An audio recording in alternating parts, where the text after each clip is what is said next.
नमस्कार दोस्तों, यूपीपीसीएस कर्तव्य पथ के चैनल पर आप लोगों का स्वागत है। मेरा नाम है देवानंद पेंगोरिया और यहाँ पर हम लोगों ने आई दृष्टि करंट अफेयर की बुक डिस्कस करना स्टार्ट किया था, जिसके 2 पार्ट आ चुके हैं, जिसमें हमने अंतर्राष्ट्रीय करंट अफेयर को डिस्कस किया था। आज के पार्ट में स्पोर्ट्स के करंट अफेयर को डिस्कस करेंगे। उसका कारण ये है क्योंकि घटनासार की बुक जो हमने डिस्कस की थी पूरी, उसमें स्पोर्ट्स का सेक्शन रह गया था। तो हम कोशिश करते हैं कि पहले स्पोर्ट्स के करंट अफेयर को पूरा खत्म कर लेते हैं और इसमें हम केवल इंपॉर्टेंट करंट अफेयर को ही डिस्कस करेंगे।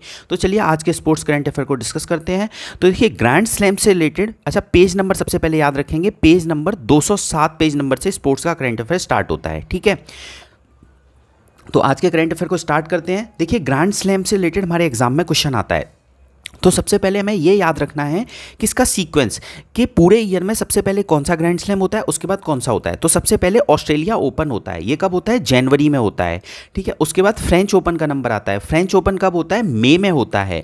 और विंबलडन कब होता है? जून जुलाई में होता है। यूएस ओपन सितंबर में होता है। तो इसी सीक्वेंस में भी लिखा हुआ है और हमें इसी सीक्वेंस को याद रखना है, क्योंकि यूपीएससी के जो और एग्जाम होते हैं सीडीएस वगैरह, उनमें ये क्वेश्चन आ चुका है, हो सकता है यूपीपीसीएस में भी आ जाए। तो सीक्वेंस हमने क्या याद किया? ऑस्ट्रेलिया ओपन पहले, फिर फ्रांस, फिर फ्रेंच ओपन, फिर विंबलडन, फिर यूएस ओपन। ठीक है, इसके अलावा हमको एक चीज़ और याद रखनी है कि जो यूएस ऑस्ट्रेलिया ओपन है ये हार्ड कोर्ट पे होता है। किस पे? हार्ड कोर्ट पे। और जो फ्रेंच ओपन है वो क्ले कोर्ट पे होता है, मतलब मिट्टी पे खेला जाता है। ठीक है, और जो विंबलडन है और यूएस ओपन है, सॉरी विंबलडन है, वो विंबलडन किस पे खेला जाता है? घास पे खेला जाता है। और आपका जो यूएस ओपन है वो हार्ड कोर्ट पे खेला जाता है। तो हमने देखा यूएस ओपन और ऑस्ट्रेलिया ओपन हार्ड कोर्ट पे खेला जाता है, फ्रेंच ओपन मिट्टी पे खेला जाता है क्ले कोर्ट पे, और जो हमारा विंबलडन है वो घास पे खेला जाता है। ये भी क्वेश्चन एग्जाम में आता है, तो हमें याद रखना है।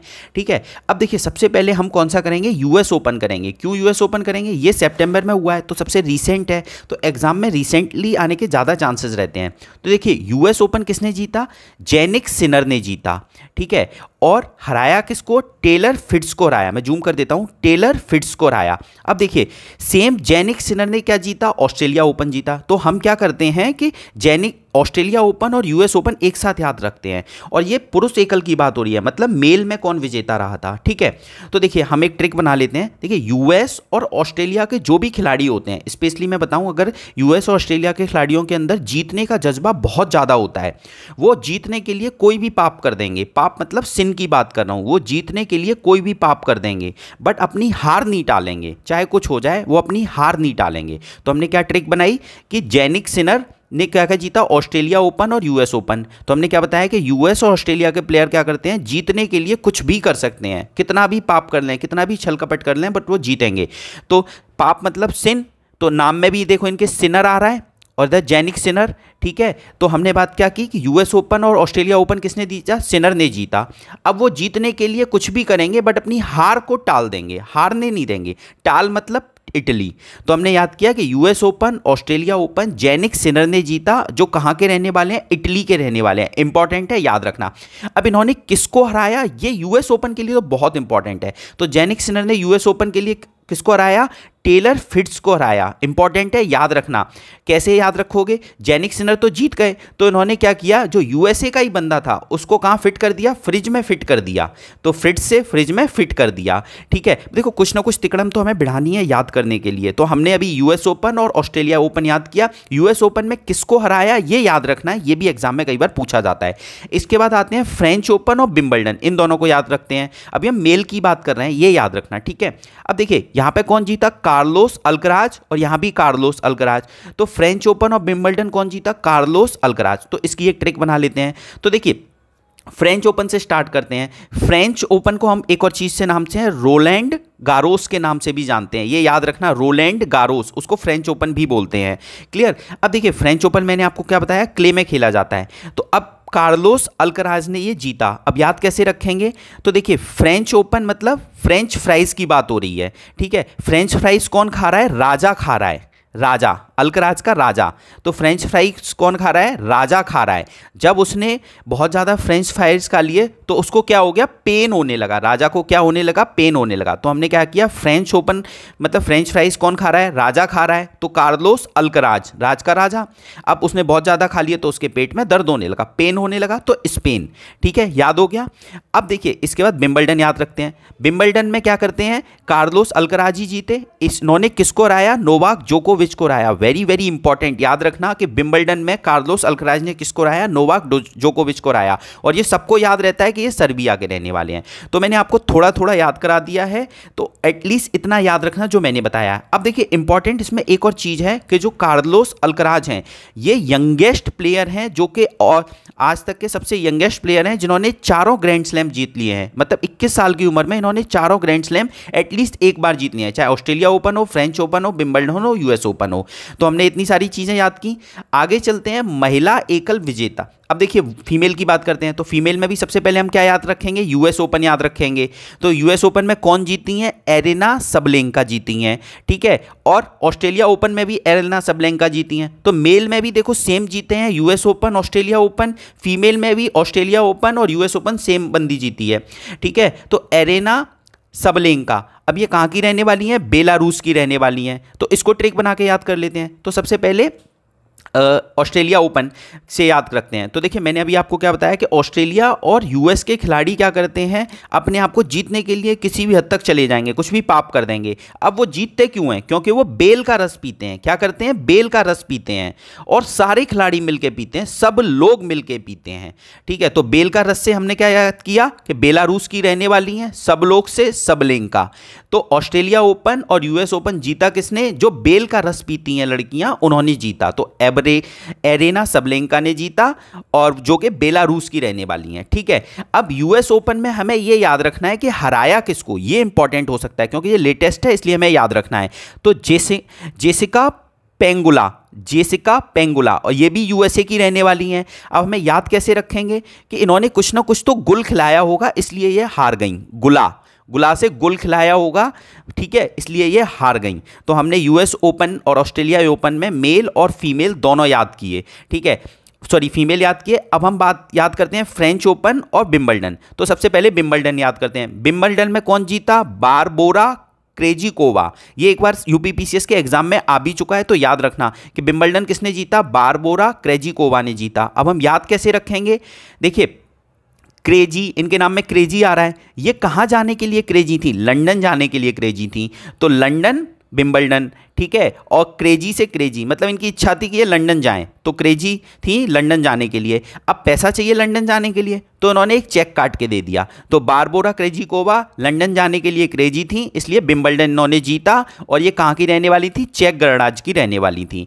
अब इन्होंने हराया किसको, जैस्मीन पाओलेनी को। ये आप याद रख सकते हैं अगर चाहें तो, बट एक बार रीड जरूर करके जाना। अब आते हैं फ्रेंच ओपन। फ्रेंच ओपन किसने जीता, फ्रेंच ओपन फीमेल में ईगा स्वास्तिक ने जीता, ठीक है, और जो पोलैंड की रहने वाली हैं। अब कैसे याद रखेंगे, फ्रेंच, देखो फ्रेंच फ्राइज ऐसे ही तो आते हैं, सीधी सीधी लाइन सी होती हैं, तो हमने क्या किया, स्वास्तिक बना दिया, उससे ऐसे बनाया, फ्रेंच ओपन से स्वास्तिक बना दिया। इनके नाम में भी स्वास्तिक है, और ये पोलैंड की रहने वाली हैं, ठीक है। तो हमने Australia open, French open, Wimbledon और यूएस ओपन सारे याद कर लिए।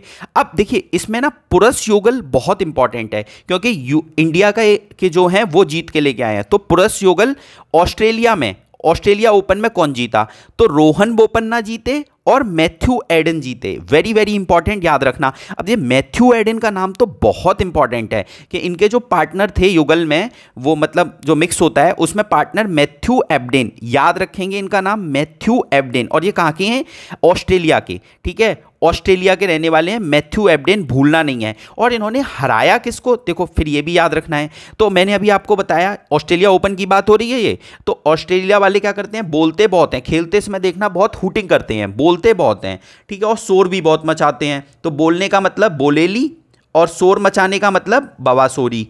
तो और ये इटली की रहने वाली हैं, तो हमें इटली के रहने वाले हैं, ये हम याद रखेंगे, बोलेली और बवासेरी, ठीक है। और हमने कैसे बताया, ऑस्ट्रेलिया ओपन है, बोलते बहुत हैं, शोर बहुत मचाते हैं। देखिए कुछ ना कुछ तरीके बना के हमें याद करना ही है, चाहे कुछ हो जाए, क्योंकि एग्जाम में यही चीज़ें पूछी जाती हैं, इसका कोई ऑल्टरनेटिव नहीं है। मैं बस आपको तरीके बता रहा हूँ, आप अपना भी कुछ बना सकते हैं। अगर इस तरीके को अडॉप्ट कर रहे हैं तो बहुत अच्छी बात है, तो उसको 2 बार सुन लेना, वरना आप इससे तरीका सीख लीजिए। जैसे मैं आपको बता रहा हूँ, आपको सीख लीजिए और अपने हिसाब से चीज़ें बना लीजिए, ठीक है।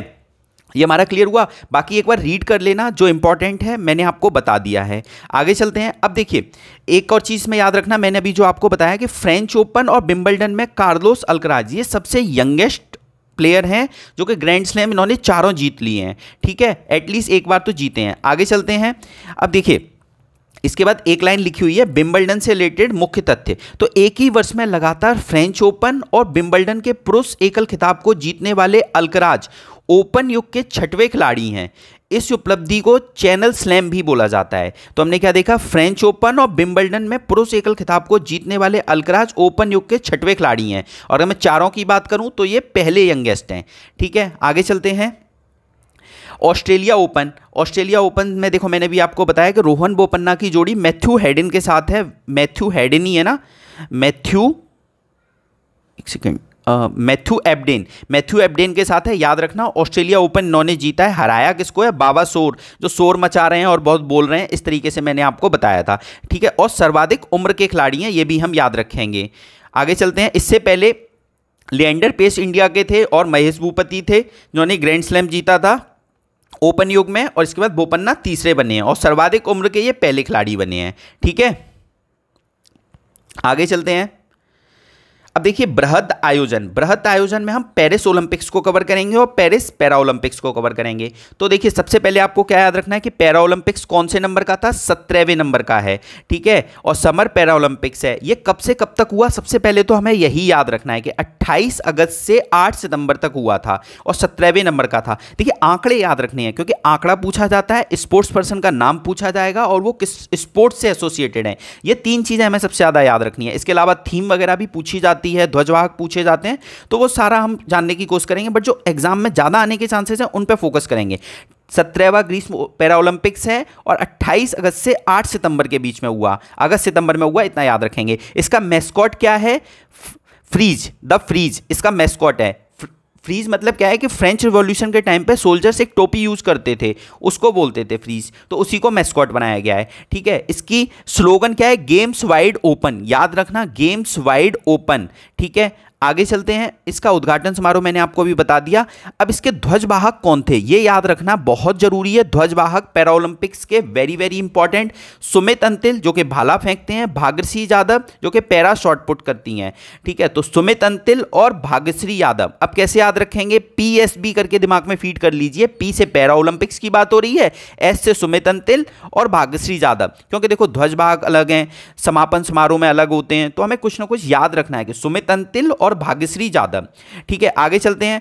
अब देखिए आगे क्या याद रखते हैं हम, इसमें इंपॉर्टेंट चीजें ही कर रहे हैं बस। अब देखिए इटली की वैलेंटीना पेट्रेलो जो कि पैरा ओलंपिक्स खेलों में भाग लेने वाली पहली ट्रांसजेंडर एथलीट बनी है। तो वेरी वेरी इंपॉर्टेंट, अगर पूछा जाता है एग्जाम में कि पहली ट्रांसजेंडर एथलीट कौन बनी है, तो इटली की रहने वाली हैं सबसे पहले। और अब देखो वैलेंटीना पेट्रेलो, तो कैसे याद रखेंगे कि जो ट्रांसजेंडर हैं क्या मनाने जा रही हैं, वैलेंटाइन डे मनाने जा रही हैं। तो आपके दिमाग में आ जाएगा अच्छा ट्रांसजेंडर वैलेंटाइन डे मनाने जा रही हैं, वैलेंटाइन डे से हमने क्या निकाल लिया, वैलेंटीना।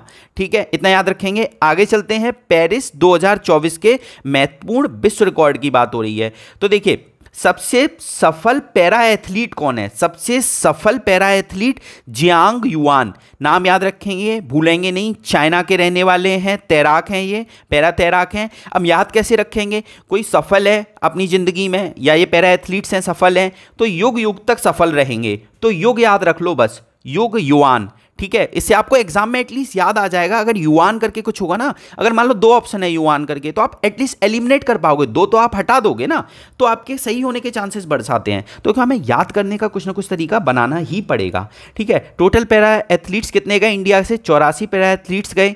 ठीक है, इसके अलावा भारतीय पैरा एथलीट्सों में 3 खेलों, पैरा साइकिलिंग, पैरा रोइंग और ब्लाइंड जूडो में पहली बार भाग लिया। इसे आप याद रख सकते हैं कि भारतीय पैरा एथलीट्स ने 3 खेलों में पहली बार भाग लिया, पैरा साइकिलिंग है, पैरा रोइंग है और ब्लाइंड जूडो है। ठीक है, अब देखिए ये आंकड़ा बहुत इंपॉर्टेंट है, इस पर 3 स्टार लगा लीजिए। अगर आपने नोट्स में बना रहे हैं, बुक से पढ़ रहे हैं, तो इसमें स्टार लगाना है।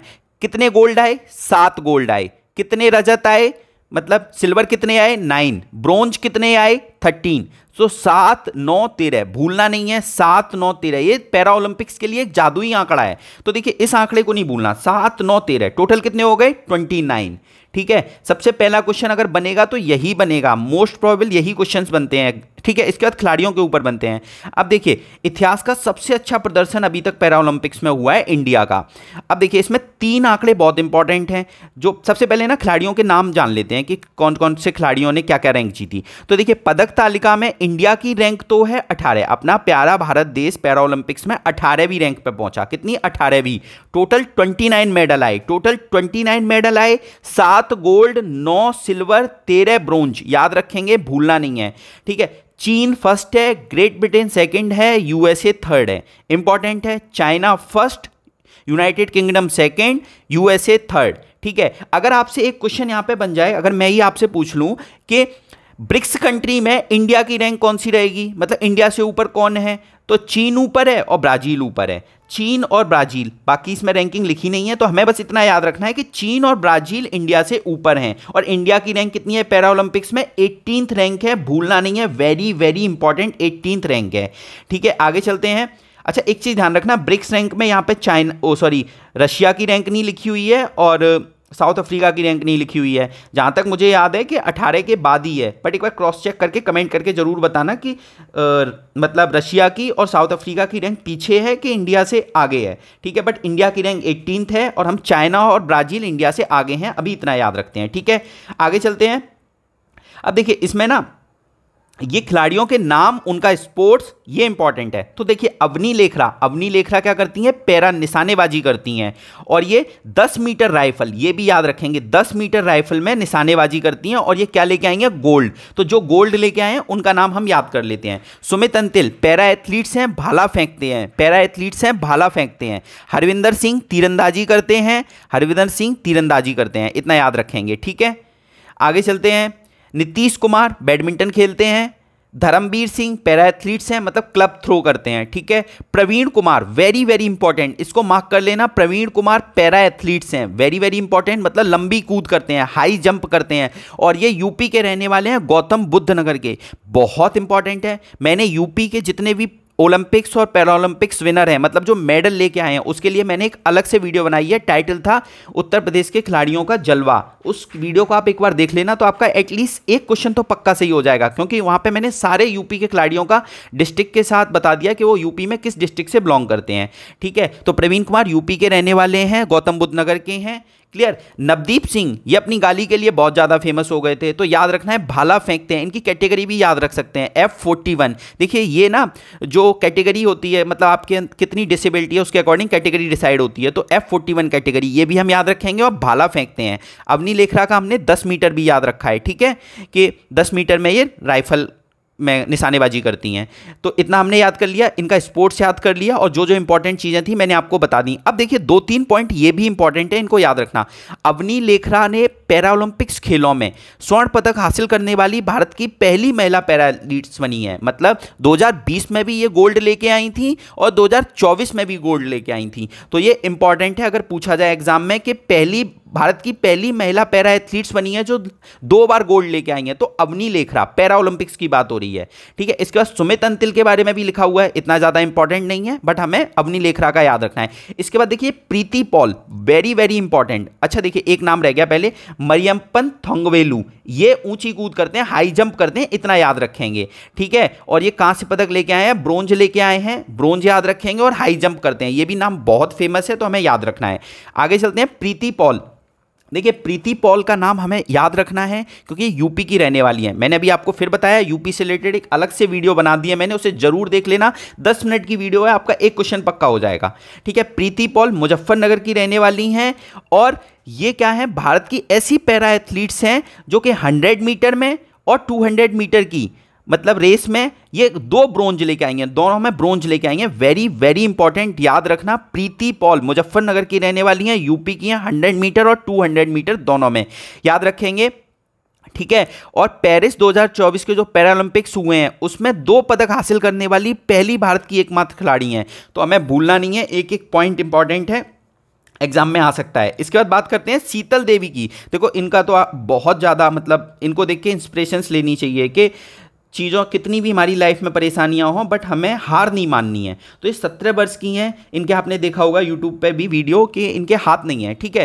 तो 17 वर्षीय शीतल देवी पैरालंपिक्स खेलों में भारत की सबसे युवा पदक विजेता बनी है। ये जम्मू कश्मीर की रहने वाली हैं और सबसे युवा हैं, ठीक है। ये इन्होंने ब्रोंज जीता किसके साथ, राकेश कुमार के साथ तीरंदाजी में, ठीक है, मतलब मिश्रित टीम थी शीतल देवी की और राकेश कुमार की, और ये ब्रोंज लेके आई हैं। वेरी वेरी इंपॉर्टेंट, याद रखना, शीतल देवी के पार्टनर राकेश कुमार, इनके साथ मिलके तीरंदाजी में ये क्या लेके आई हैं, ब्रोंज लेके आई हैं। वेरी वेरी इंपॉर्टेंट, मैंने ऑलमोस्ट सारी चीजें आपके साथ कवर करा दी हैं। अच्छा, हरविंदर सिंह का नाम भी याद रखना, ये कम पॉपुलर है बट याद रखना पैरालंपिक्स खेलों के इतिहास में स्वर्ण पदक लेके आए हैं, पहले तीरंदाज हैं, मतलब पहले भारत के तीरंदाज हैं जो स्वर्ण पदक लेके आए हैं पैरालंपिक्स में। तो हरविंदर सिंह का नाम भी हम याद रखेंगे, ठीक है, ये तीरंदाज हैं। और मैंने अभी सीक्वेंस आपको बता ही दिया है, चीन, UK, USA. USA 3rd number पे है यहाँ पे, याद रखेंगे। भारत की रैंक 18 है, ठीक है, तो हमने ऑलमोस्ट कवर कर लिया। इसके अलावा हमें क्या याद रखना है कि जो पैरालंपिक्स हैं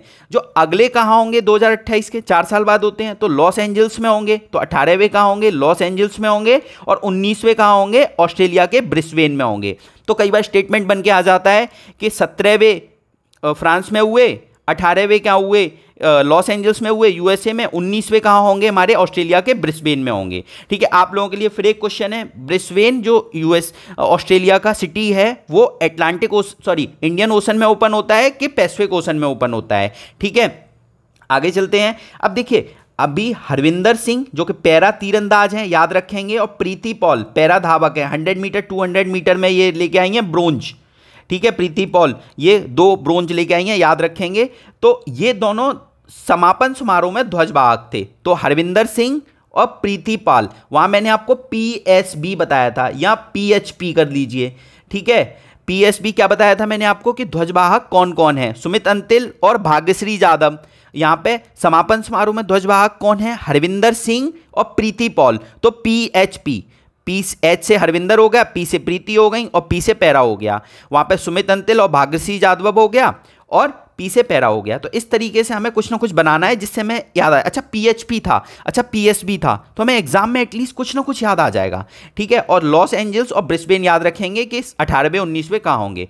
अब आगे चलते हैं। देखिए, पेरिस 2024 के 33वें ग्रीष्मकालीन, मतलब 33वें समर ओलंपिक्स भी पेरिस में हुए, पैरालंपिक्स भी वहीं पे हुए, ठीक है। तो ये कब हुए, ये 26 जुलाई से 11 अगस्त तक चले। सबसे पहले तो देखो, पहला स्टेटमेंट जो भी होता है करंट अफेयर का ना, हम उसको इग्नोर कर देते हैं, हमें इग्नोर नहीं करना। पहला स्टेटमेंट पढ़ना है कि कब आयोजित होंगे, तो आयोजित हुए 26 जुलाई से 11 अगस्त। ऐसे ही पैरा ओलंपिक्स का हमने बताया कि सितंबर, ये हमें डेट याद रखनी है, 28 अगस्त, ठीक है। उद्घाटन समारोह 28 अगस्त, और कब से कब तक चले, 28 अगस्त से 8 सितंबर तक। ऐसे ही में ओलंपिक्स याद रखने हैं, ठीक है, 26 जुलाई से 11 अगस्त। आगे चलते हैं। अब देखिए, इसमें हमको क्या याद रखना है कि स्लोगन क्या था, games wide open. Games wide open इसका स्लोगन था, और इसकी थीम क्या है, थीम यहां लिखी हुई नहीं है, let's move and celebrate, let's move and celebrate, ठीक है। इसके अलावा देखो, इसमें एक चीज और लिखी हुई है, ये 2 पॉइंट बस जान लीजिए, एक बार रीड कर लेना कि वर्ष 2024 में पेरिस ने इन खेलों की सर्वाधिक 3 बार मेजबानी की और लंदन के रिकॉर्ड की बराबर की। मतलब लंदन में इससे पहले 3 बार ओलंपिक्स आयोजित हुए थे, अब फ्रांस के पेरिस शहर में भी हो गए, ठीक है। फ्रांस में इससे पहले कब कब हुए थे, 1900 में हुए थे और 1924 में हुए थे, तो इतना याद रखेंगे। तो इससे पहले लंदन में भी ऐसा हो चुका है। आगे चलते हैं। अब देखिए, ये जो मैंने आपको बताया कि इसका मैस्कॉट, जैसे पैरा ओलंपिक्स का जो मैस्कॉट था, इसका भी मैस्कॉट वही है, ओलंपिक फ्रीज, जो फ्रेंच रिवॉल्यूशन में यूज हुआ था, ठीक है। जो टोपी यूज होती थी, सोल्जर्स यूज करते थे, वो उसको उन्होंने इस बार मैस्कॉट बना दिया है। इसका मतलब क्या होता है, फ्रीज का आदर्श वाक्य क्या होता है, अकेले हम तेज चलते हैं लेकिन एक साथ हम आगे बढ़ते हैं। देखिए, alone we go faster but together we go further. तो देखिए, ये लाइन हम मेंस में भी कहीं यूज कर सकते हैं, या इस पर डायरेक्ट ऐसे भी लिखने आ सकता है कि alone we go faster but together we go further, ठीक है। आगे चलते हैं। अब देखिए, हम कर रहे हैं पेरिस ओलंपिक्स, तो उद्घाटन समारोह में सबसे पहले सीन नदी के बारे में बात हो रही है। तो पेरिस कौन सी नदी पर है, सीन नदी पर है, ये हमें याद रखना है, ठीक है। अगर मैं यहीं आपसे पूछता हूं कि यूरोप में एक नदी और है, स्प्री, SPRW, ये कौन सी मतलब इस रिवर पे कौन सा सिटी है, इंपॉर्टेंट कौन सा है, याद रखेंगे, जर्मनी का है। चलो आप बताओगे कमेंट करके कि कौन सा शहर है, ठीक है। आगे चलते हैं। अब इसमें ध्वजवाहक कौन थे, PV सिंधु जो कि बैडमिंटन प्लेयर हैं, थी है, मतलब टेबल टेनिस, मतलब टेबल टेनिस में शरद कमल, ठीक है। तो ध्वजवाहक कौन हो गए, PV सिंधु जो कि बैडमिंटन खेलती हैं, और शरद कमल ये टेबल टेनिस प्लेयर हैं। अब देखिए इसमें जो अवार्ड मिला ये इंपॉर्टेंट हो जाएगा कि United nation commissioner of refugee कौन है इसमें, फिलिपो ग्रांडी। इनको क्या मिला, ओलंपिक लॉरियल का अवार्ड मिला। वेरी वेरी इंपॉर्टेंट, याद रखेंगे ओलंपिक लॉरियल का अवार्ड किसको मिला। अब क्या करेंगे, ओलंपिक्स के जो हेड हैं थॉमस बुक, उनको बोल देंगे नहीं, फिलिपो ग्रांडी को मिला ओलंपिक लॉरियल का अवार्ड। वेरी वेरी इंपॉर्टेंट, याद रखेंगे, हमें कंफ्यूज नहीं होना है इस अगर ये क्वेश्चन आता है तो। ठीक है, आगे चलते हैं। अब देखिए टोटल वर्ष 2024 में ओलंपिक खेलों में 4 अतिरिक्त खेलों सहित कुल कितने खेलों का आयोजित हुआ, 32 खेलों का आयोजित हुआ। तो 32 खेल खेले गए, याद रखेंगे। इसमें 4 नए खेल थे, जैसे ब्रेकिंग, ओलंपिक में पहली बार खेला जाएगा ब्रेकिंग, स्पोर्ट्स क्लाइंबिंग, स्केटबोर्डिंग और सर्फिंग। तो देखिए चारों खेल के नाम याद रखने हैं, क्योंकि यूके पीसीएस का भी रिसेंटली एग्जाम हुआ था, उसमें एक क्वेश्चन आया था breaking, sports climbing, skateboarding, surfing. और अगर ये क्वेश्चन पूछा जाए कि पहली बार ओलंपिक्स में कौन सा खेल खेला जा रहा है, तो आंसर क्या होगा, ब्रेकिंग। ठीक है, आगे चलते हैं। अब देखिए पेरिस ओलंपिक्स में इसके बाद इधर आ जाओ। हाँ, सबसे सफल एथलीट कौन थे, तो सबसे सफल एथलीट कौन थे, लियोन मर्चेंट। लियोन मर्चेंट कहाँ के रहने वाले हैं, फ्रांस के रहने वाले हैं, और ये स्विमिंग करते हैं। तो देखिए इंपॉर्टेंट है, सबसे सफल एथलीट का नाम हमें याद रखना चाहिए, लियोन मर्चेंट। ठीक है, लियोन मर्चेंट स्विमिंग करते हैं, फ्रांस के रहने वाले हैं। फ्रांस में ही हो रहा है तो फ्रांस के रहने वाले हैं, ऐसे करके याद कर लीजिए। ठीक है, और इसके बाद आगे चलते हैं। सबसे सफल महिला एथलीट कौन है, टोरी हस्के। टोरी हस्के कहाँ की रहने वाली हैं, यूएसए की रहने वाली हैं। तो और ये भी तैराक हैं। ठीक है, ये भी तैराक हैं और ये भी तैराक हैं। टोरी हस्के यूएसए की रहने वाली हैं, बस ये इंपॉर्टेंट है, ये याद रखना है आपको। अब आ जाते हैं भारत का क्या प्रदर्शन रहा, अपने प्यारे भारत ने क्या क्या किया ओलंपिक्स में। तो देखिए टोटल कितने 117 एथलीट्स गए इंडिया से। ठीक है, और ये देखो इंपॉर्टेंट फैक्ट है, सबसे बूढ़े खिलाड़ी कौन रहे, सबसे मतलब सर्वाधिक उम्रदराज खिलाड़ी रोहन बोपन्ना जो कि टेनिस खेलते हैं। और सबसे मतलब महिला जो यंग रही वो कौन थी, मतलब अगर हम बात करूं पेरिस ओलंपिक्स में सबसे यंग कौन था, तो घीनिधि दे सिंधु। याद रखेंगे घीनिधि दे सिंधु। ये तो रोहन बोपन्ना तो हो सकता है आपको याद हो गया हो रोहन बोपन्ना जी का नाम, बट घीनिधि दे सिंधु का नाम नहीं याद होगा। तो याद करते हैं, कैसे याद रखेंगे, देखिए सबसे युवा हैं तो इन्होंने बहुत घी खाया और देश का नाम रोशन किया, इसलिए ये युवावस्था में ही ओलंपिक्स खेलने गई। तो 14 वर्ष की घीनिधि दे सिंधु, याद रखेंगे घी नाम आ रहा है, घीनिधि, धीनिधि, हम घी पढ़ रहे हैं इसको। ठीक है, बस याद करने का तरीका है, देखो कुछ ना कुछ बना लो जिससे एग्जाम में एटलीस्ट क्लिक कर जाए, अच्छा ये पढ़ा था हमने। ठीक है, आगे चलते हैं। अब देखिए गगन नारंग पेरिस ओलंपिक्स में भारतीय दल के प्रमुख चीफ दे मिशन थे। तो अगर पूछा जाए चीफ दे मिशन कौन थे, गगन नारंग थे। टॉर्च बियरर कौन थे, अभिनव बिंद्रा थे। अभिनव बिंद्रा को इसके अलावा एक अवार्ड भी मिला है, ओलंपिक ऑर्डर से सम्मानित किया गया है। तो देखिए ओलंपिक लॉरियल से फिलिपो ग्रांडी को और ओलंपिक ऑर्डर से अभिनव बिंद्रा को सम्मान किया गया है। चीफ दे मिशन कौन थे, गगन नारंग थे।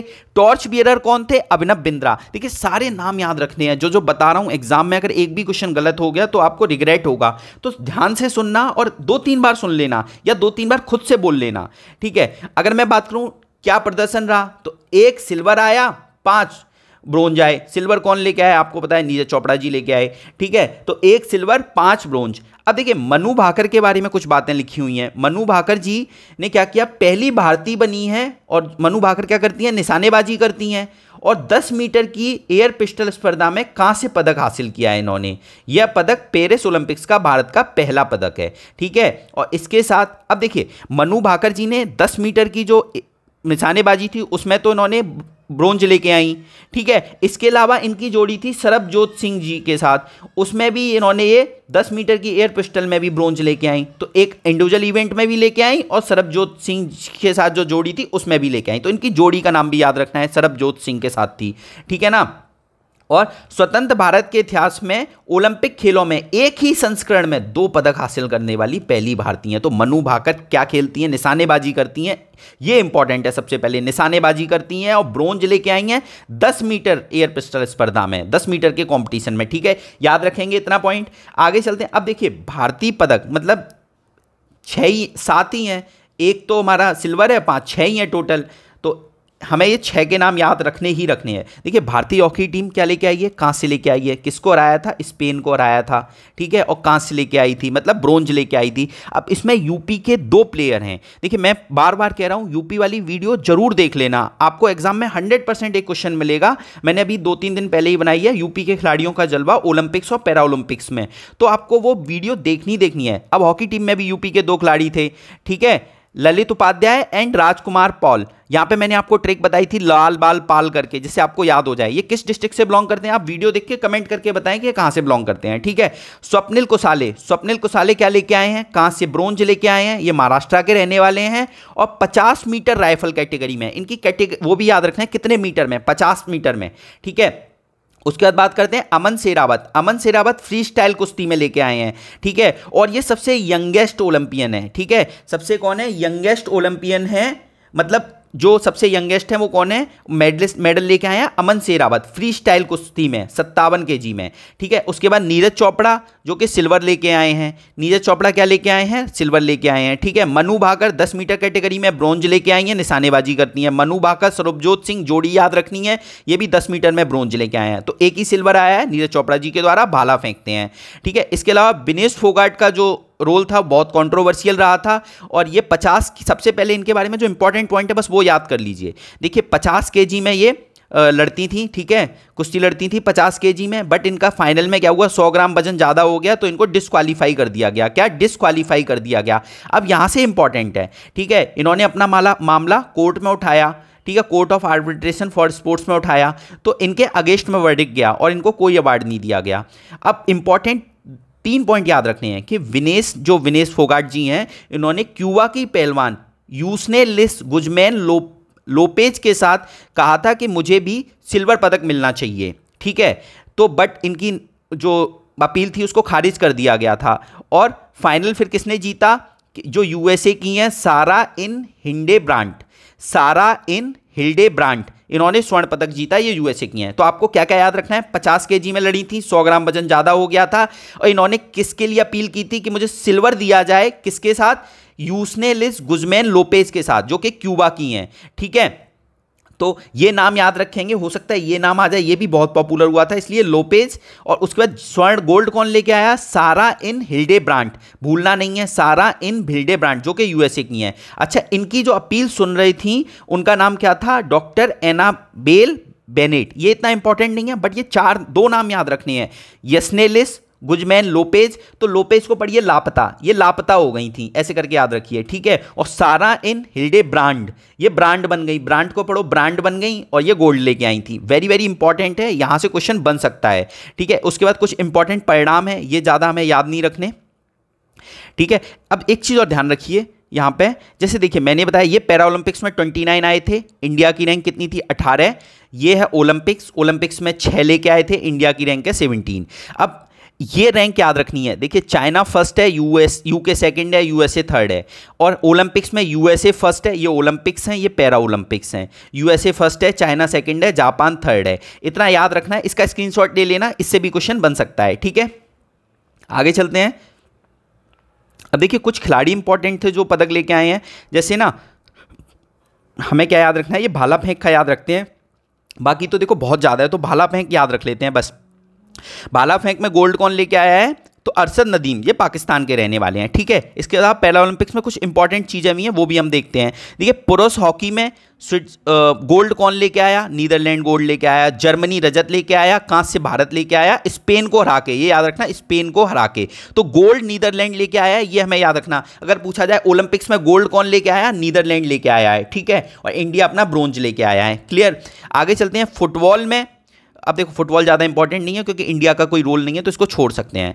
आगे चलते हैं। अब देखिए भाला फेंक में अरशद नदीम का मैंने बताया पाकिस्तान गोल्ड, बट नीरज चोपड़ा का याद रख सकते हैं 89.45, 89.45 कैसे याद रखेंगे, 8 के बाद 9, 4 के बाद 5, एटलीस्ट इतना याद रह गया तो एग्जाम में याद आ जाएगा आपको, ठीक है। आगे चलते हैं। अब देखिए पदक तालिका में मैंने बताया यूएसए शीर्ष पर है, चाइना सेकंड है, जापान थर्ड है, प्यारा भारत देश 71वें नंबर पर पहुंचा। अब देखिए जो अभी समर ओलंपिक्स हुए थे, अब अगले कहाँ होंगे, तो 34वें लॉस एंजल्स में होंगे और 35वें कहाँ होंगे, ब्रिस्बेन में होंगे। तो सेम जगह होंगे, हमें याद रखना है। इसके अलावा समापन समारोह में ध्वजवाहक कौन थे, PR राजेश जो कि हॉकी के गोलकीपर हैं, और स्टार निशानेबाज मनु भाकर और PR श्रीजेश। ये याद रखना है कि ये ध्वजवाहक, समापन समारोह के ध्वजवाहक थे। ठीक है, इतना याद रखेंगे। आगे चलते हैं। 9th ICC T20 विश्व कप 2024, वेरी वेरी इंपॉर्टेंट, इससे क्वेश्चन आने के चांसेस हैं। ये कहाँ पे आयोजित हुआ? वेस्ट इंडीज में और USA में। USA में पहली बार हो रहा है, इन दोनों जगह हुआ बट USA में ऐसा पहली बार हो रहा है। अब देखिए, ये 9वां संस्करण था, 9वें नंबर था। इसमें टोटल 20 टीमों ने भाग लिया और कनाडा, युगांडा और USA CUU इन तीनों टीमों ने पहली बार भाग लिया। ये भी क्वेश्चन पूछा जा सकता है, कनाडा, USA, युगांडा, नामीबिया, इन टीमों से पहली बार किसने भाग नहीं लिया? तो नामीबिया हटा देंगे, हमें ये तीनों नाम याद रखने हैं। ठीक है, आगे चलते हैं। अब देखिए, टूर्नामेंट के एम्बेसडर 4 लोग थे। उसमें भारत के कौन थे? युवराज सिंह, उसके बाद क्रिस गेल थे वेस्ट इंडीज के, शाहिद अफरीदी थे, जमैका के स्टार उसेन बोल्ट थे। तो हमें इंडिया के जो युवराज सिंह थे उनका नाम याद रखना है। इसके अलावा जो फाइनल मैच कहां पे हुआ? ब्रिजटाउन, बारबाडोस में हुआ। कहां पे? ब्रिजटाउन, बारबाडोस में हुआ फाइनल मैच, याद रखना। बारबाडोस की कैपिटल ब्रिजटाउन है। ठीक है, मैं आपको कई बार बता चुका हूं कि जब फाइनल मैच के टाइम पे इंडिया की टीम फंस गई थी बारबाडोस में, कौन सा वो आया था? टाइफून आया था। टाइफून का नाम आपको कमेंट करके बताना है। मैंने पिछली वीडियो में आपको कई बार बता चुका हूं, याद रखना इंपॉर्टेंट है, बहुत न्यूज़ में वायरल हुआ था वो। ठीक है, इसके बाद बात करते हैं फाइनल मुकाबला किसने जीता? इंडिया ने जीता साउथ अफ्रीका को हरा के। कितने रन से जीता? 7 रन से जीता था, ये हमें याद रखना है, 7 रन से जीता था। ठीक है, इंडिया ने साउथ अफ्रीका को हरा के। और सबसे अच्छी बात यह थी कि इस पूरे उसमें इंडिया ने कोई भी मैच नहीं हारा। क्या इंडिया ने कोई भी मैच नहीं हारा था? ठीक है, और प्लेयर ऑफ द मैच कौन रहा था फाइनल में? विराट कोहली जी रहे थे। और प्लेयर ऑफ द सर्वश्रेष्ठ खिलाड़ी कौन रहा पूरे उसका, ICC का, T20 का, वर्ल्ड कप का? तो जसप्रीत बुमराह जी रहे। इतना हम याद रखेंगे। आगे चलते हैं। ये दोनों पॉइंट बहुत इंपॉर्टेंट लगे मुझे, हो सकता है आप लोग पढ़ते हुए इग्नोर कर दो, तो ये याद रखना है। क्या है कि सर्वाधिक रन किसने बनाए? रहमानुल्लाह। देखो, ये सर्वाधिक रन हमें लगता है कि इंडिया के किसी प्लेयर ने बनाए होंगे या वेस्ट इंडीज के किसी प्लेयर ने बनाए होंगे, नहीं, अफगानिस्तान के प्लेयर ने बनाए हैं। क्या नाम है? रहमानुल्लाह गुरबाज। दूसरे नंबर पर रोहित शर्मा का नंबर आता है। तो हम याद रखेंगे कि ये कहाँ के हैं? अफगानिस्तान के। कैसे याद रखेंगे? इन्होंने ऐसे गुर खिलाए कि गुर मतलब कुछ बोलते हैं चालबाजी करना या कुछ, मतलब कुछ अच्छी, याद रखो, चलो, ऐसे गुर खिलाए कि ये बहुत ज़्यादा रन बना गए। और ये अफगानिस्तान के रहने वाले हैं। आजकल अफगानिस्तान के लोग बहुत ज़्यादा गुर भी खिला रहे हैं। ठीक है, आगे चलते हैं। सर्वाधिक विकेट, ये भी देखिए अफगानिस्तान के बंदे ने लिए हैं, फजल हक फरूकी। तो इन्होंने ऐसी फिरकी फेंकी कि सारे विकेट इनके हो गए। साथ ही साथ अर्शदीप सिंह भी इनके साथ थे, जिन्होंने बराबर विकेट लिए हैं। तो ये इंपॉर्टेंट पॉइंट है, याद रखना। सर्वाधिक रन किसके हैं और सर्वाधिक विकेट अर्शदीप सिंह के हैं, साथ ही साथ फजल हक फारूकी के हैं, दोनों ने बराबर विकेट लिए। अब देखिए, सर्वाधिक छक्के में लगेगा रोहित शर्मा जी मारते हैं, नहीं भाई, इस बार निकोलस पूरन इंपॉर्टेंट है, याद रखना एक बार। ठीक है, इसके अलावा देखिए, इससे रिलेटेड यूपीएससी जब पहले पेपर पूछता था ना, तो इसमें क्वेश्चन आ जाता था कि हैट्रिक किसने ली। तो देखिए, ये बहुत इंपॉर्टेंट है। ऑस्ट्रेलिया के तेज गेंदबाज पैट कमिंस ने T20 विश्व कप के इतिहास में लगातार 2 मैचों में हैट्रिक लेने वाले पहले गेंदबाज बने हैं।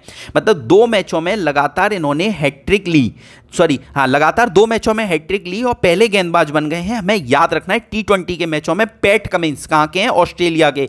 ये क्वेश्चन, इस टाइप का क्वेश्चन यूपीएससी में पहले पूछा जाता था, जब करंट अफेयर स्पोर्ट्स के भी आते थे। तो हमें याद रखना है कि यूपीपीसीएस में पूछा जा सकता है। ठीक है, इसके अलावा देखिए, ये 13th ICC पुरुष क्रिकेट वर्ल्ड कप, ठीक है, वर्ल्ड कप हुआ था 13th ICC का, नवंबर में हुआ था। बहुत पुरानी खबर है, बस इसमें एक चीज़ याद रखनी है, विराट कोहली ने 50 शतकों का कीर्तिमान हासिल किया था। ये एक इंपॉर्टेंट फैक्ट है इसमें। ठीक है, इसमें देखो, वैसे इंडिया हार गया था तो इसके पूछने जाने के चांसेस कम हैं, बट हमें इतना याद रखना है कि 50 शतकों का कीर्तिमान इसी विश्व कप में इन्होंने हासिल किया था। ठीक है, इसका फाइनल में ऑस्ट्रेलिया जीत गया था, इंडिया हार गया था। ठीक है, और अब पूछा जाए कि अगर अगला कहाँ होगा, तो अगला दक्षिण अफ्रीका, नामीबिया और जिम्बाब्वे में होगा। तो देखिए, 13वां तो हमने देख लिया, 13वां कहाँ पे हुआ था? इंडिया में हुआ था। ठीक है, उसके बाद 14वां कहाँ होगा? दक्षिण अफ्रीका, नामीबिया, जिम्बाब्वे में। और 15वां कहाँ होगा? इंडिया और बांग्लादेश में। अभी भारत ने अकेले मेजबानी की थी 13वीं की, और 15वीं में बांग्लादेश के साथ 2031 में मेजबानी करेगा।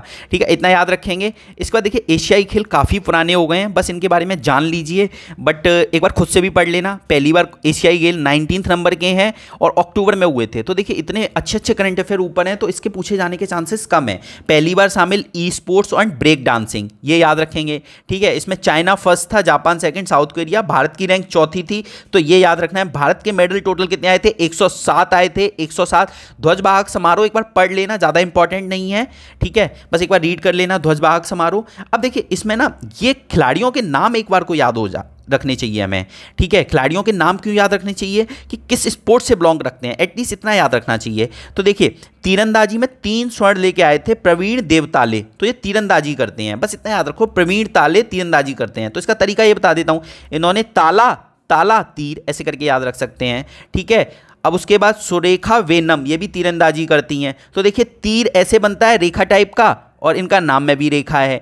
तो वेनम सुरेखा क्या करती हैं? तीरंदाजी करती हैं सुरेखा जी, ठीक है। ऐश्वर्य प्रताप सिंह तोमर निशानेबाजी करते हैं, ये भी बहुत न्यूज़ में रहे। तो बस इनका स्पोर्ट्स का नाम याद रखना है, क्या क्या करते हैं, ठीक है। इसके अलावा देखिए कबड्डी में एशियन गेम्स में भारत स्वर्ण लेके आया था, और हॉकी में भी भारत स्वर्ण लेके आया था। महिलाओं की बात हो रही है, सॉरी मेल की बात हो रही है, ठीक है। फीमेल में भी स्वर्ण आया था, बट इतना याद नहीं रखना, आगे चलते हैं, ठीक है। अब देखिए खेलो इंडिया यूथ गेम बहुत इंपॉर्टेंट है, ये हमें ध्यान से करने हैं। खेलो इंडिया यूथ गेम जनवरी में हुए थे। कब हुए थे? जनवरी में। जूम कर रहा हूँ, खेलो इंडिया गेम्स जनवरी में हुए थे, और इसके मेजबान तमिलनाडु में हुए थे। ये 6वें नंबर के हैं, और इसमें कितनी टीमों ने भाग लिया ये इंपॉर्टेंट नहीं है, इसका शुभंकर इंपॉर्टेंट है, वीर मंगई। देखिए एक साउथ इंडिया की क्वीन थी वेलू नचियार, उन्होंने अंग्रेजों के विरुद्ध लड़ाई की थी, उन्हीं को शुभंकर बना दिया गया, वीर मंगई, ठीक है। इसमें फर्स्ट थे महाराष्ट्र, मतलब खेलो इंडिया यूथ गेम में Maharashtra first, Tamil Nadu second, Haryana third, Uttar Pradesh 7वें नंबर पे था। तो इंपॉर्टेंट है, याद रखना। अब देखिए कैसे याद रख सकते हैं, हमें खेलो इंडिया की रैंकिंग याद रखनी है यूथ गेम्स की। तो महाराष्ट्र फर्स्ट था, देखिए मैंने बताया यहाँ पे महाराष्ट्र होगा, ठीक है। इसके बाद यहाँ पे गए तमिलनाडु होगा, फिर ऊपर चले जाएंगे हरियाणा होगा। तो इस तरीके से एरो बना देना, तो दिमाग में एक पिक्चर मेमोरी बन जाएगी। अच्छा महाराष्ट्र, तमिलनाडु और फिर हरियाणा। उत्तर प्रदेश कौन से नंबर पे था? 7वें नंबर पे था। टोटल कितने मेडल आए? 42। टोटल 42 याद रख लेना, अगर हिम्मत हो आपकी तो 11 भी याद रख सकते हैं, ठीक है। बहुत ज़्यादा फैक्ट हो रहे हैं आज, तो हमें एटलीस्ट स्पोर्ट्स को वेटेज देना है। क्वेश्चन आते हैं, ईजी क्वेश्चन हैं, अगर पढ़े होंगे तो करके जाओगे, याद कर लो इसलिए साथ ही साथ, ठीक है। काफ़ी बड़ी वीडियो हो रही है, तो बस थोड़ा सा और कर लेते हैं, फिर खत्म करते हैं। सर्वश्रेष्ठ एथलीट कौन है? वृत्ति अग्रवाल, तेलंगाना की, ठीक है। ये तैराकी करती हैं, 5 स्वर्ण लेके आई हैं, तो वृत्ति अग्रवाल कहाँ की हैं? तेलंगाना की हैं, ठीक है। आगे चलते हैं। अब देखिए हम एक बार क्या करते हैं इस वीडियो में ना, यूथ गेम, खेलो India youth game, university game और पैरा गेम्स ये कर लेते हैं, उसके बाद आगे की वीडियो में और चीज़ों को खत्म कर लेंगे, ठीक है। देखिए अब खेलो इंडिया यूनिवर्सिटी गेम्स, हमने यूथ गेम्स देख लिए थे, अब यूनिवर्सिटी गेम्स ये फरवरी में आयोजित हुए गए। इसका शुभंकर अष्टलक्ष्मी है, याद रखना, भूलना नहीं है, अष्टलक्ष्मी है, ठीक है। और ये नॉर्थ ईस्ट में आयोजित हुए थे, तो यूनिवर्सिटी के दिन नॉर्थ ईस्ट में आयोजित हुए के। और चंडीगढ़ यूनिवर्सिटी, मैंने पहले भी बताया, याद रखना, चंडीगढ़ यूनिवर्सिटी फर्स्ट आया है, ठीक है। चंडीगढ़ यूनिवर्सिटी फर्स्ट आया, बस इसमें इतना याद रखेंगे। तो यूनिवर्सिटी गेम अष्टलक्ष्मी शुभंकर है इसका, ठीक है। नॉर्थ ईस्ट में आयोजित हुए थे। अब खेलो इंडिया विंटर गेम्स, ये भी हमें याद रखने हैं। खेलो इंडिया विंटर गेम्स कहाँ पे हुए थे? ये जम्मू कश्मीर और लद्दाख में हुए थे, और इसका शुभंकर क्या था? हिम तेंदुआ, उसका नाम क्या था? सीन ए सी अथवा शान, या मैं याद रखेंगे सीन ए सी अथवा शान। और शीतकालीन खेल की बात है, विंटर गेम्स की बात है। इसमें देखिए आर्मी फर्स्ट आई थी, कर्नाटक सेकंड आया था, महाराष्ट्र थर्ड आया था, यूपी 7वें नंबर में था, और यूपी टोटल 3 मेडल लेके आया, यूपी टोटल 3 मेडल लेके आया। तो शीतकालीन विंटर गेम्स में यूपी के 3 मेडल इंपॉर्टेंट है, याद रखना, ठीक है। आगे चलते हैं। इसके बाद हम क्या याद कर लेते हैं? इसके बाद देखिए खेलो इंडिया पैरा गेम्स, ये भी इंपॉर्टेंट है, याद रखने। खेलो इंडिया पैरा गेम्स पहली बार हुए हैं, इसलिए बहुत इंपॉर्टेंट है। और इसका शुभंकर क्या है? गौरैया, याद रखेंगे, नई दिल्ली में हुए हैं पैरा गेम्स पहली बार। शुभंकर क्या है? गौरैया। टोटल 7 खेल हुए, और उत्तर प्रदेश सेकंड आया, वेरी वेरी इंपॉर्टेंट, याद रखना। उत्तर प्रदेश सेकंड आया, हरियाणा फर्स्ट आया। तो ये सीक्वेंस ही याद रखना है, मैंने बताया सीक्वेंस याद करने का तरीका। हरियाणा यहाँ पे कहीं होगा मैप में, उत्तर प्रदेश यहाँ होगा, तमिलनाडु नीचे आ जाएगा। तो फर्स्ट सेकंड थर्ड, इस तरीके से जब भी कुछ पढ़ो तो कुछ ना मतलब मैपिंग कर लो, जिससे आपको चीज़ें याद हो जाएं। उत्तर प्रदेश के पैरा ओलंपिक्स में कितने आए? 62। गोल्ड कितने? 25, 62, इतना याद रखना है, ठीक है। इसके अलावा ब्रिक्स गेम्स भी देख लेते हैं एक बार।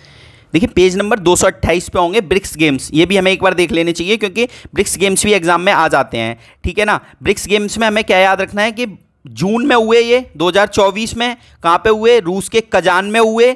और इसमें इंडिया की रैंक कितनी थी? 8th, 29 टोटल मेडल आए, और रूस फर्स्ट था। रूस में हुए तो रूस ही फर्स्ट है, और बेलारूस सेकंड है, चीन थर्ड है। इंडिया की रैंक है 8th, और 29 टोटल मेडल आए, याद रखना 29। और इसमें 3 स्वर्ण के नाम याद रखेंगे। 3 स्वर्ण, एक है अर्पणा जी के वुशु के लिए, मीनाक्षी जी के लिए मुक्केबाजी और अनामिका जी के मुक्केबाजी। तो हमें ब्रिक्स गेम्स भी याद रखने हैं, एग्जाम में आ सकता है इससे क्वेश्चन कि भारत की रैंक कितनी थी, 8th रैंक थी, टोटल 29 आए, ठीक है। और 3 गोल्ड आए थे, अर्पणा, मीनाक्षी, अनामिका। AAM माँ करके याद रख लीजिए, एटलीस्ट ब्रिक्स गेम में हमें माँ वर्ड याद आना चाहिए। ये 3 गोल्ड आए थे, ठीक है। M से मीनाक्षी जी, अनामिका जी, अब अर्पणा जी, ठीक है। इसके अलावा एक और नेशनल गेम्स और कर लेते हैं, फिर वीडियो खत्म करते हैं, ठीक है। देखिए अब नेशनल गेम्स और करते हैं, उसके बाद वीडियो को एंड करते हैं, और जो बाकी का करंट अफेयर रह जाएगा स्पोर्ट्स का, एक 15-20 मिनट की एक वीडियो बना के जल्दी जल्दी उनको कवर करा देंगे। तो आपका स्पोर्ट्स का सेक्शन ऑलमोस्ट सारा कंप्लीट हो जाएगा, और जितना एग्जाम के लिए इंपॉर्टेंट है वो आपको सब बताया गया है इसमें, ठीक है। तो एटलीस्ट इसको एक बार सुन के नोट्स बना लेना या 2 बार सुन लेना, जिससे आपको चीज़ें याद हो जाएं। अब देखिए राष्ट्रीय गेम्स 37वें नंबर के राष्ट्रीय गेम्स कहाँ पे हुए, गोवा में हुए। और इसकी थीम क्या थी, गेट सेट गोवा। ये ज़्यादा इंपॉर्टेंट नहीं है, बट हमें गोवा में हुए याद रखना है। अक्टूबर-नवंबर में हुए थे, और इसका शुभंकर क्या था, मोगा, भारतीय बाइसन, ठीक है। वाइल्ड कैटल एक तरीके से मोगा बोलते हैं, भारतीय बाइसन, इंडियन बाइसन, ठीक है।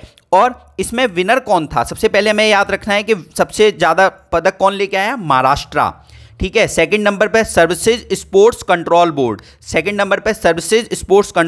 थर्ड नंबर पे हरियाणा, अपना प्यारा भारत देश, प्यारा उत्तर प्रदेश 15वें नंबर पे रहा, 15वें नंबर पे, और टोटल 71 मेडल लेके आया। 11, 24, 63 इतना नहीं याद रखना, 11 गोल्ड आए, 71 टोटल याद रखना बहुत जरूरी है, ठीक है। नेशनल गेम्स में 71 कौन से नंबर के थे, 37 नंबर के थे, और यूपी की रैंक थी 15, 71 टोटल मेडल आए, 11 गोल्ड आए, और कहाँ हुए, गोवा में आयोजित हुए, ठीक है।